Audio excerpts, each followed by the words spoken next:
చెప్పు రాధిక, ఏం కావాలా నీకు? నేను నీకెలా సహాయపడగలుగుతాను రాధిక? ఈసారి నా కొంప ఎట్లా ముంచబోతున్నావు రాధిక చెప్పు. రాధిక ఎవరు? నా పేరు రాధిక కాదు, నా పేరు లిల్లీ. నీ పేరు లిల్లీ ఏమో గాని నువ్వు మనిషివైతే 100% రాధికవి నువ్వు.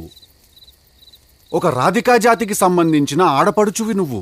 మీరందరూ కూడా ఒక రాధికా ఇన్స్టిట్యూట్ ఆఫ్ టెక్నాలజీల స్టూడెంట్స్. మీరు ఆ కాలేజీ ఉండదు, అది ఆడేడో గుట్ట మీద ఉంటుంది. అది ఆ గుట్ట మీద లైన్గా రాధికాలందరి నుంచి ఇట్లా బైనాక్లర్స్ తీసుకుని చూస్తుంటారు. టిల్లు లాంటి లప్పగా లేడున్నారు, ఓ నవలాగా చేద్దామని చెప్పి.